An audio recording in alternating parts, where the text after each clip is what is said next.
ទទួលជនទីមន្ត្រីនេះត្រឡប់មកហើយបន្តពីការសម្រាប់បានមិនផ្លេតបាទអញ្ចឹងបន្តទៀតនេះបាទសូមបន្តបាទនៅព័ត៌មានបាទជាបន្តទៀតបាទបទល្មើសបាទជលផលបាទមានបាទមិនចេះអស់មកពីមន្ត្រីរដ្ឋបាលជលផលមួយចំនួនបាទខុបខិតបើកបាទមិនចាប់បាទមិនចាត់ការទេបាទពិតជាអស់ត្រីនោះហើយការបង្ក្រាបបទល្មើស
ពេលខ្លះបាទជនល្មើសបានគុំគុនលួចដុតទូកណូរបស់សហគមន៍បំផ្លាញចោល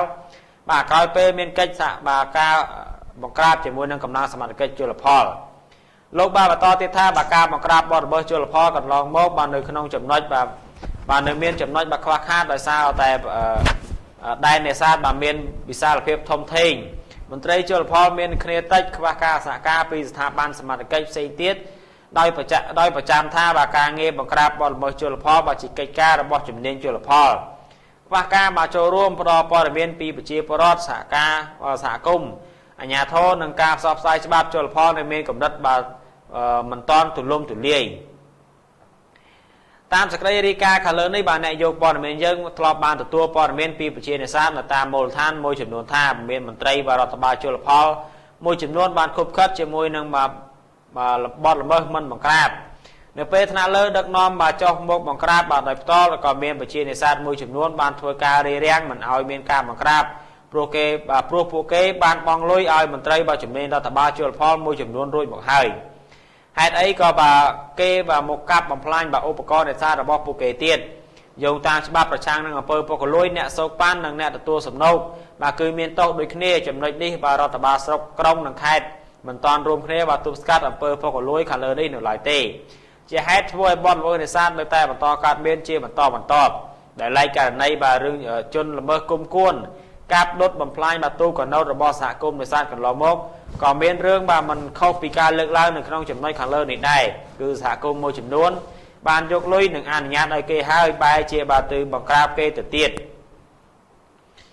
ករណីបាទជាក់ស្ដែងបាទមួយនៅក្នុងឡូអភិរក្សបាទស្ដីពាក់កន្ទេលបាទស្ដីកន្ទេលបាទស្ថិតនៅក្នុងបាទឃុំកំពង់ព្រះកគីស្រុកបរិបូរប្រជានេសាទបាទនៅក្នុងបាទក្នុងកោះតាម៉ៅឃុំកំពង់បាទព្រះកគីជាច្រើនអ្នកបានចោទប្រកាន់ថាបាទលោកគង់គឹមហាបាទមេឃុំកំពង់ព្រះកគីនិងលោកបាទផាន់ផល្លាប្រធានសហគមន៍នេសាទបានខុបខិតបាទឲ្យបពពួកនិងសាច់ញាតិរបស់ក្រុមគូសារបស់ខ្លួនកាប់បំផ្លាញព្រៃលិចទឹកធ្វើជាសម្រះនិងបានដាក់សម្រះបាទនៅក្នុងតំបន់អភិរក្សបាទពុយត្រីក្នុងឡូស្ដីពាក់កន្ទេលតែពេលបាទក្រុមអ្នកកសែតបាទសាសួរគេបែរជាឆ្លើយថាបាទគ្មានការកាប់ដាក់សម្រះនៅក្នុងដីឡូអភិរក្សនោះទេ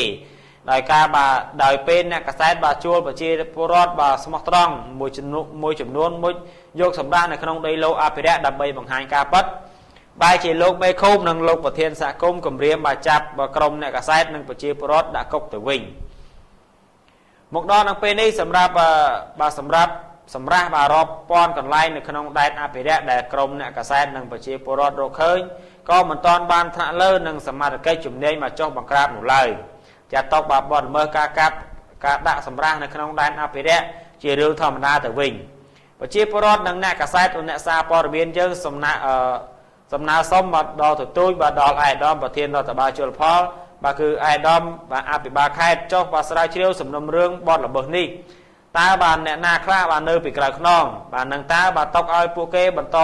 បាទបង្កើតបទល្មើសបែបនេះទៀតឬមួយក៏យ៉ាងណាម្យ៉ាងទៀតបើសិនសមាជិកជំនាញបាទគ្រប់បាទជាន់ថ្នាក់មិនមានចំណាត់ការក្នុងរឿងនេះទេបាទក្រុមអ្នកភាសាព័ត៌មានយើងនឹងស្នើសុំទៅប្រមុខរដ្ឋាភិបាលដឹកនាំបាទប្រជាពលរដ្ឋស្មោះត្រង់និងស្ម័គ្រចិត្តបាទទៅមុជបាទយកសម្រាប់បាទជាថ្មីម្ដងទៀតនៅក្នុងដីឡូអភិរក្សបាទស្ដីពាក់កន្ទេលបាទអរគុណបាទបងប្អូនបាទទស្សនិកជនបាទនេះគឺជារឿងហេតុបាទនៅខាងខេត្តកំពង់ឆ្នាំងបាទគឺបទល្មើសបាទជលផលបាទបទល្មើសនេសាទហ្នឹងវាចេះតែមានការកើនឡើងបាទដោយសារអីដោយសារតែបាទមានមន្ត្រីបាទមួយចំនួនគឺគាត់នៅតែថាគប់ខិតជាមួយនឹងឈ្មួញបាទឲ្យឈ្មួញឲ្យប្រជាពលរដ្ឋនឹងដាក់ទៅបាទហើយក៏មានមករឿងចម្រូងចម្រាសបាទជាមួយនឹងប្រជាពលរដ្ឋដែរបាទចម្រូងចម្រាសយ៉ាងម៉េចបាទគឺនៅពេលដែលថាអនុញ្ញាតឲ្យគេដាក់ជាថ្នូរនឹងការបង់លុយបាទអញ្ចឹងឲ្យគេដាក់ហើយតែបានរាយការណ៍មកថ្នាក់លើថាលើនេះបាទនៅចំណុចកចំណុចខមានបទល្មើសនេសាទអញ្ចឹងឲ្យខាងមន្ត្រីរដ្ឋបាលជលផលហ្នឹងចុះទៅបង្ក្រាប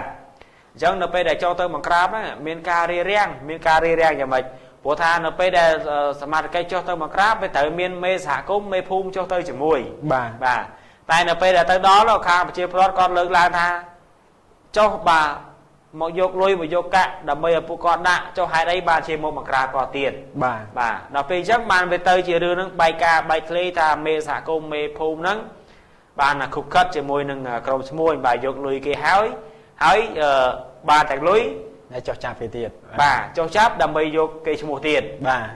បាទមិនមែនគាត់ចុះចាប់ទេគឺតួនាទីរបស់គាត់បាទរាយការណ៍ទៅខាងមន្ត្រីជលផលដើម្បីឲ្យមន្ត្រីជលផលចុះទៅបង្ក្រាបបទល្មើសនេសាទហ្នឹង